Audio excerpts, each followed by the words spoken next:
Yo, what's going on, guys? It's your boy. Welcome back to another video. Today we are going to be doing an episode of Meal Prep Monday. I didn't know I was going to be doing one of these today, but I'm going to be cooking, and I haven't made a video in a hot minute, so we're gonna make this a whole video. So today I'm going to be making myself some chicken tenders. I don't know why chicken tenders is what I came to, but today was kind of like the first episode of Meal Prep Monday that I did, where I was really craving a side insanely badly, and I was like, I'm gonna just make this side, and I'm gonna come up with an entree later. So today, I'm going to be making, like I said, chicken tenders, and then I'm gonna be making for the side roasted sweet potatoes. So we're gonna go ahead and start with the roasted sweet potatoes because those are gonna take like an hour, and I really feel like cheating with the chicken tenders, so I will probably cheat with the chicken tenders, and they'll probably take like 20 minutes. So first things first, we're gonna want to go ahead and take out our sweet potatoes. Let's do that. How's that transition? Did it look cool? I don't know. I trust my future editing self to make that look good, but also I didn't like plant the mark, so I'm probably gonna like pause and then my body's gonna be like all the way off to the side or something. I have no idea. But that being said, like I said, we're gonna go ahead and just go ahead and skin these, and then we're gonna throw them down on a pan. Also, while we're skinning these, I'm gonna go ahead and preheat the oven. Typically when you're roasting potatoes or sweet potatoes, you're gonna want to cook them on a high temperature, so I'm gonna preheat it for 400 degrees. So let's do that. And yeah, like I said, we're gonna go ahead and skin these. I'm gonna let future time-lapse Blake take over here.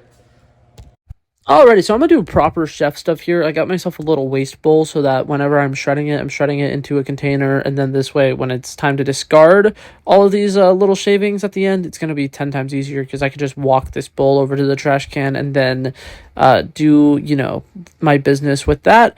But yeah, we're gonna go ahead and do that, and then we're gonna go ahead and start chopping these. I was struggling a lot with chopping these, I'm not gonna lie. So I ended the little time lapse a little early here to complain. So okay, I have decided that cutting sweet potatoes might be my new least favorite thing ever. I'm not even joking. I've gone through 4 different knives trying to do this because I used this one, right, and then earlier when I was doing the time lapse, I started off with this one, and this one was doing okay for the most part. It was just really loud, so I wanted to switch it out. And then I started using this one because I thought, you know, having that sharper tip would probably be really beneficial to me. Nope, this one sucked. This one, I literally felt like the knife was going to fall apart because, what's it called? My mom, when she bought the knife block that she bought it from like a discount bargain store. So our knife block that came with like 20-something knives was like $20 or something like that. So they're really cheap knives, and they're very flimsy. And I've already broken like 3 of the regular steak knives.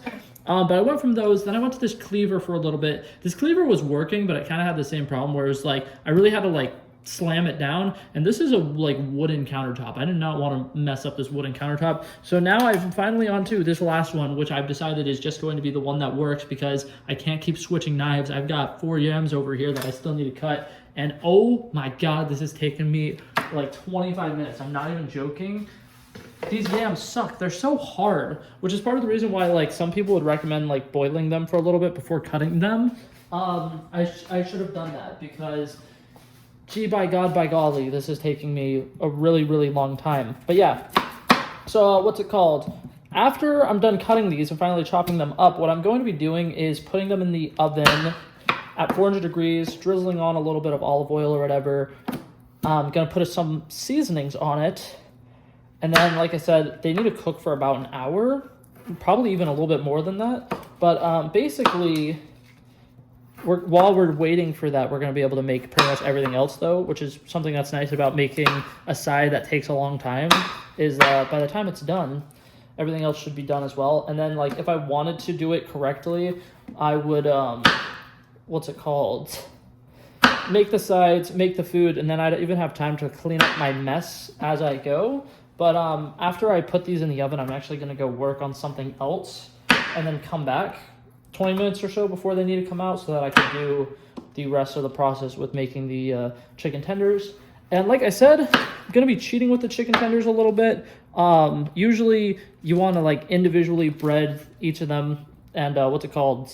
The way that you'll do that is, you know, taking one little chicken tender at a time and then dipping it in the flour mixture and then the egg mixture and then back into the flour mixture. I'm just going to make a giant Tupperware container, which is why, what's it called? Earlier, my discard bowl was a bowl that has a lid. Later, I'm just gonna throw the chicken in here with the flour or whatever, shake them all up. Then I'll dip them into the egg wash or whatever, mix that all up, and then throw them back into this bowl, and then shake them all up, and then just fry them from there. So hopefully that'll save me some time, and I won't have any problems. And then I don't know yet if I'm going to do this or not, but I think I'm gonna try to make Raising Cane sauce. I saw a recipe for it once. I do not remember it, and I did not have it saved. So I'm gonna go based off of fully memory. But if you guys want to learn how to make a like bootleg Raising Cane sauce, I can tell you that. And I will tell you this right now, the sauce is gonna be really good. I've never had cane sauce, so I don't know if my version is going to taste actually like Raising Cane sauce. But that being said, it's gonna be a good sauce for chicken tenders. And everything is going to be amazing and wonderful, and we're going to love this. But anyways, I'm going to finish cutting these up, throw them in the oven, and then meet you guys when it's time for me to make the chicken tenders. Alrighty, voiceover Blake taking over again. I'm going to be showing you guys all the seasonings that I'm putting on this. First off, we got chipotle chili powder, and then we got a little bit of paprika and regular chili powder. Spicy, we love it. Then we got a little bit of garlic powder, a little bit of onion powder. That's another pairing that's just like great together. And then we got a little bit of basil, and finally the iconic duo salt and pepper. And yeah, those are the little seasonings I used. And I went ahead and doused it in some oil, put all those seasonings on top, and then I'm going to mix them all in. So right now, if you're looking at it, you're like, whoa, there's a lot of garlic on one of those. Don't worry, I'm not afraid to get my hands dirty and mix them up nicely and neatly. And that's me throwing it in the oven. Alrighty, it's been about 34 minutes. I just took those out and kind of like shuffled them around a little bit to make sure that no particular side is getting burnt. And then I also went ahead and I taste tested it, and I felt like it needed more salt, a little bit more garlic, so I added more seasonings. I would definitely recommend doing that because for one, you can tell if it's still needs to be cooked for a while or if it's relatively ready to be cooked. Mine, did I say it's relatively ready to be cooked? It's cooking right now. That's what's happening. But you can either tell if it's ready to be like taken out or if it still needs a long time. Me personally, I think mine still needs about 10-15 minutes. And in those 10-15 minutes, we're going to try to cook up these chicken tenders. I will admit, I cheated. I already got them as tenders, which I'm really excited about. That's the price of these. I got these at Aldi's. Really good deal, in my opinion. I don't really know, but what's it called? There's 12 little tenders, so I'm gonna probably make these 4 servings and then do 3 tenders in each serving. So, like I said earlier, I'm gonna cheat with these. I got myself a Tupperware container. I'm just gonna throw some flour in there real quick, throw the chicken in there, put a lid on it, shake it up, then put those onto just like a baking sheet for the time being. Then dip them in egg wash and then throw them back in here. Okay, and then the seasonings that I'm throwing in this breading are cayenne pepper, paprika, ground white pepper, onion powder, salt, and I'm gonna be honest, I went very light on this. This stuff is very spicy, and if you do too much, you will burn your mouth. And I don't know if you know this, I'm white. Okay, now last thing real quick before I bread the chicken, I'm gonna go ahead and get out a pot that I can use to start frying these in. So, I'm also going to go ahead and grab De La oil to cook them in. Okay, so I'm probably going to be cooking them in batches of 3 because I'm going to quickly cook them in this little small pan here. Basically, all you're going to want to do... Oh, man, I need to clean this out real quick, don't I? Okay, I'm going to quickly clean this pot out. But basically what we're going to want to do is go ahead and fill this up about halfway. You want to make sure that there's plenty of space for the oil to potentially rise once it's cooking, because if you have the oil too high, when you place the chicken in it, it's going to overflow. It's going to create a grease fire, and that's going to be no bueno. Okay, so I'm making the egg wash in that little white bowl over there. I'm going to go ahead and put in a little bit of heavy whipping cream, and then on top of that, we're going to put in about 3 eggs. And I'm going to be honest, I forgot to record this. I actually already put in the heavy whipping cream. So, it's going to be like 3 or 4 eggs, heavy whipping cream, and then typically when I make my egg wash, I'll just put in salt and pepper again, because if you continue just doing all the seasonings or whatever, it's just going to be overwhelming. So, like I said, a little bit of heavy cream, 3 or 4 eggs, salt and pepper. Simple enough.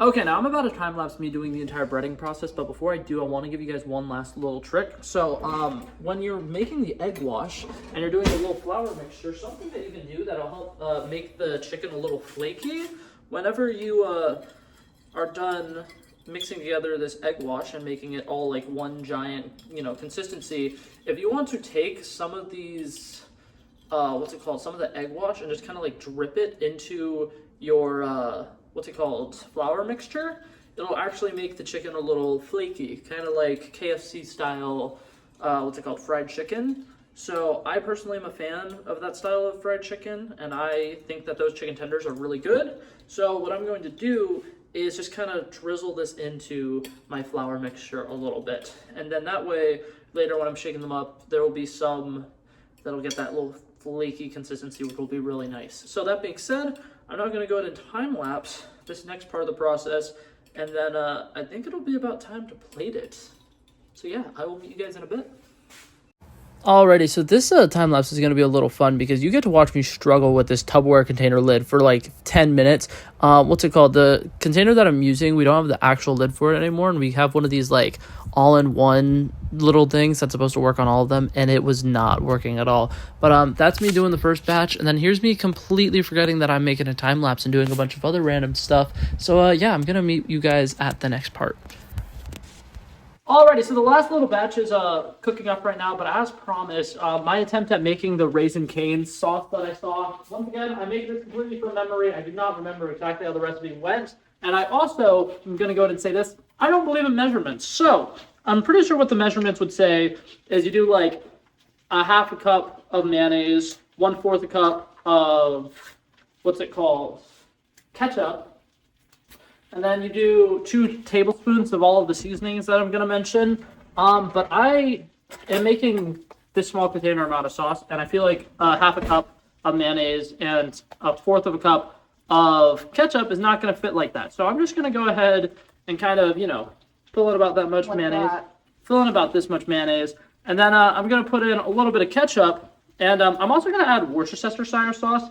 I know for a fact that was not in the recipe that I've seen before. Worcestershire sauce, Worcestershire sauce.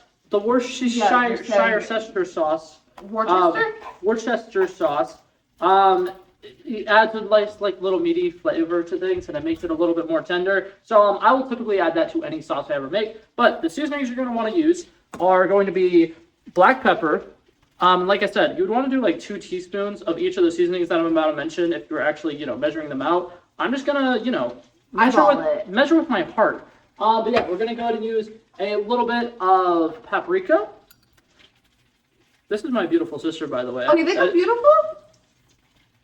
Not just was easier to give you a title, and I don't think the other 2 are. So, that being said, we're gonna do a little bit of paprika, gonna do a little bit of onion powder, and then the secret to Raising Cane sauce, or what I found out, is lemon pepper.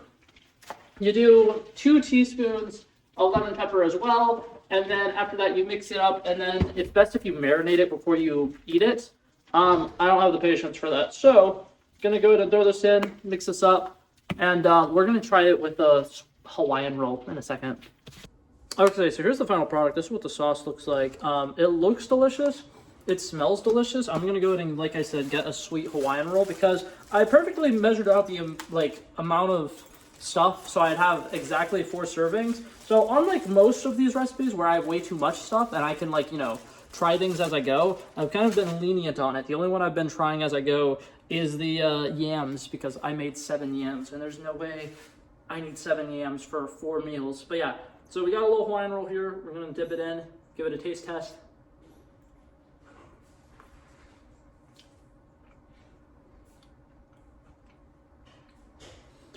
It is pretty good. I'm not gonna lie, I think that this, if I add like brown sugar or something to this, it'd probably make it a little bit better. But it's not bad. I also will say, the Duke's mayonnaise brand that I have, my mom got those because they were like buy one, get one free. I'm not a fan of that brand either. So if I had this with Miracle Whip instead, probably be a little bit better.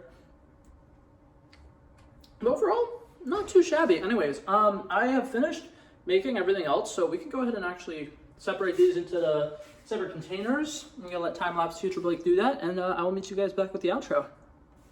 Alrighty, and here's me loading it up. I think I said it earlier, I'm going to do 3 tenders per. So there's my tenders, and then I'm going to fill up the sides.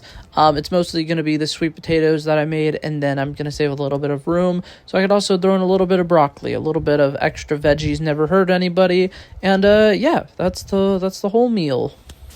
Alrighty, now that was it for this video, guys. Thank you guys so much for coming by and checking it out. I love and appreciate you guys so much for watching. If you liked it, feel free to like and subscribe. And I forgot to do a budget breakdown of this video if you guys wanted to know how much it cost. I bought all of the ingredients that I used for this at Aldi's, and it was about 19 bucks. And so yeah, I do think that about $19 is a good amount to potentially say that this meal cost. Because for the most part, I just bought the yams, I bought the broccoli, and I bought the chicken. And then I bought something else while I was there. That was for another meal, another day. And I want to say that was about $5 or $6. And that $5 or $6 probably does make up for the amount of flour that I use, the amount of eggs that I use. Because for me, those are household ingredients. But other people, they might need to go out and buy that. So $19, 4 meals. That's about $5 a meal, something like that. It's not terrible. But yeah, that being said, that's going to be it for this video, guys. Thank you guys so much for watching. And I will hopefully see you guys in the next one. Peace out.